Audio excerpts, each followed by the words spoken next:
on a new suffix, and the suffix for today is able. And you find it at the end. Suffixes, remember, at the end of words, and it's helpful if you chunk them off. So what I'd like you to do is find the suffix able in day 3's words and draw your line. Nice. Sometimes when we pull the suffix off, it's much easier to read the long words.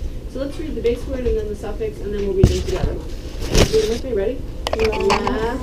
Laughable. Sometimes it's able, and sometimes it's able. Okay, so in that case it's able. So let's read it. Laughable. Laughable. Enjoyable.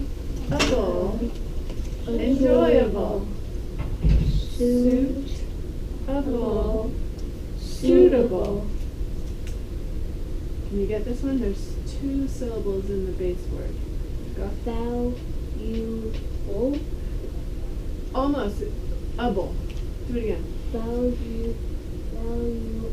Nice. And then blend it. Valuable. Nice. You got that? See, do you see how there's two syllables with base word? Okay, next one. Workable. Base. Work. Suffix. Able. Blend. Workable. Nice. Base. Teach. Suffix. Able. Blend. Teachable.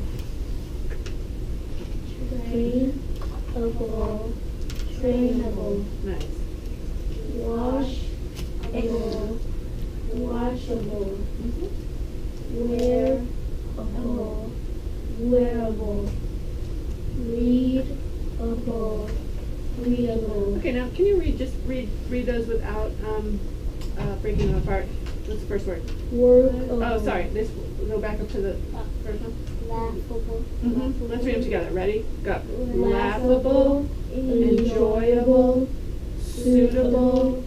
Valuable. Workable. Teachable.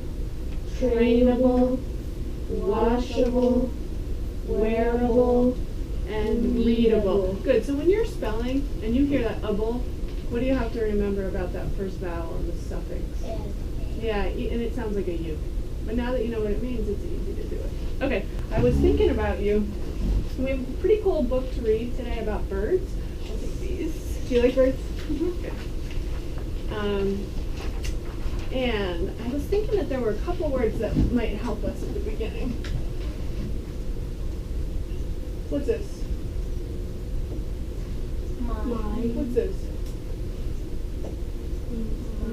Nice, because it's an open syllable. What's this? Great. Migrate. Nice. Migrate means to move from one place to another because of the seasons. Okay, what's this? Or. Yes. Mm-hmm. Am I making it so you can see? Yes. Oh. Oh, yeah, right. That's actually making its regular short sound. Oh. Good for you. It's an open syllable. Gist. A G before an I makes the soft sound, so that's gist. Gist. Okay. Ornithologist. A gist. Okay, good. So I like that. A gist. Now put these two together. Ornith.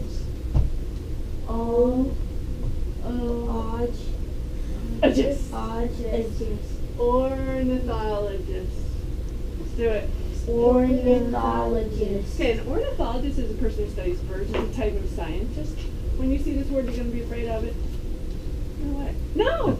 Look, because you know all the parts. Ornithologist. Now, our author has posed a question in the very title of this book. What is the question? Read that title to me. Go. How do birds find their way? Nice. Okay, let's see if he answers it for us. I'd like us to read chorally. Okay, so try to keep your voice with mine. And I want you to read in a very quiet voice, all right? Okay. You ready, man? I'm on the blue page. Am I on the wrong page? Mm-hmm. Oh, sorry. Thank goodness you're here. Okay, ready? We can watch birds fly from tree to tree, from tree to house, then back again. They seem to fly here and there and anywhere. See if you can do it without touching. Just use your eyes to look at the words. Okay, ready? If we watch birds all year, we find that some seem to disappear in fall, when the days get shorter and colder. They are flying south where it is warmer. Take a look at the illustrations. You'll see that these are birds and their names are labeled. So that's a northern oriole, Arctic tern, a barn swallow, you call them? Barn swallow, and a yellow-bellied sapsucker. That's kind of woodpecker. You might have seen this. Okay. Ready to read? Early in spring, the first birds begin to come back. Every spring, birds return north to make their nests, lay eggs, and hatch their babies. That's the word hatch. So what do you think? Did the author tell us how birds find their way? Yes. Give me something. What did he tell us? He told us that people think that some birds might have built-in compasses. Nice in detail. them. Good. What else? They have 2 arms, one in the winter and one in summer. Okay, so that's why they need to find their way, because they migrate, right? What else do they use to help them? Let's see. Oh, you opened right to it. What do they use? They use stars. That's right. Okay, now I want you to read again, and this time look for, there's a whole bunch of interesting details in this. I want you to look for what you think the most interesting key details are that make birds interesting creatures to study. And I want you to feel free when you come to a new page, there's a lot of details in the illustrations. It's okay to take a second and look at the illustration again before you read. And you may use a whisker phone if you like, but you don't have to. Go ahead.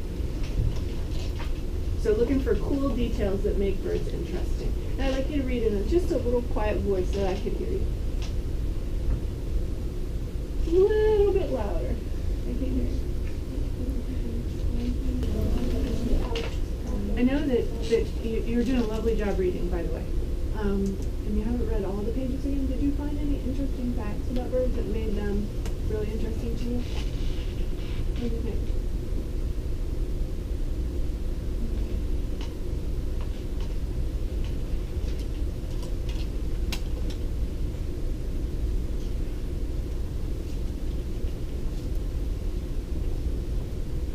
I think birds are interesting because they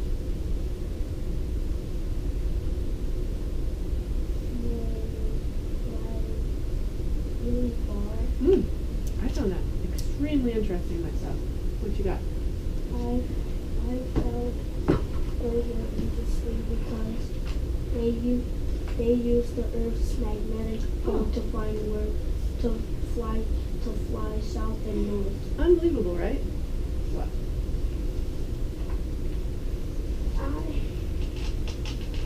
I think that before hot. Yeah, I know about birds. Yeah.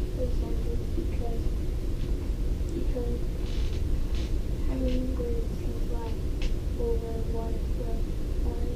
Isn't that amazing? A hummingbird is like a little tiny bird this big. 500 miles. Because it is Very interesting. with the wingspan, it has tiny wings. It does have, but you're right, the wingspan makes it much larger than its tiny little body like that. Take your response journal, please. And have you ever heard the word bird brain? Yes. What does it mean? The brain of a bird? Nope.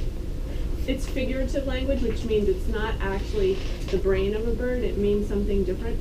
It's not nice. Like if I called you a bird brain, I wouldn't be giving you a compliment. It's a type of insult. It means that you're not very smart. Now, why would we use bird brain as an insulting? birds are smart. That's what I'm wondering what you think. So, I wanted to know in your journal whether you think bird brain should be used to describe a person who is not very clever. So, I want you to say whether you agree with that, and then give me some reasons. Go ahead. You understand the question? So, you might start like this. I think bird brains should not be used to describe people who aren't very smart. Because, do you think birds are smart or not smart? Smart. Okay, so we shouldn't use bird brains maybe. I don't know. Another way you could think about it, some people might say, well, that's good because birds have tiny brains. But I don't know. Based on what we learned, they're fairly interesting.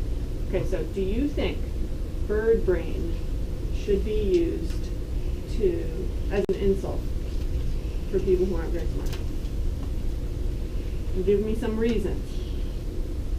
I want to see the word because.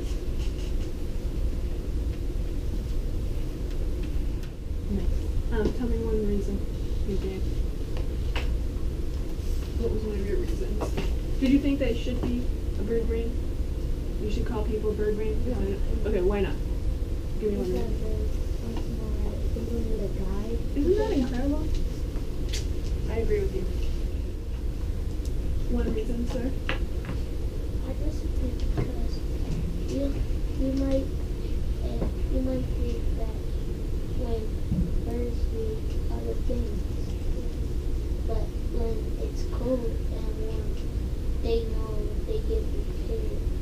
So if they have a winter house, so when it's cold, like how in a couple of days, they know they have a summer house and winter house. So that doesn't seem like a bird brain to me, does it? It's an unfortunate. That sounds like a person that's good. Yeah, good for you. I like that. That's a good idea. Birds are always prepared. And? Can I read what I wrote? No, just tell me. Okay.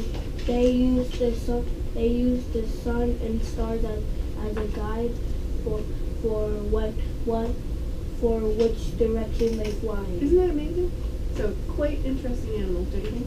Okay, good work.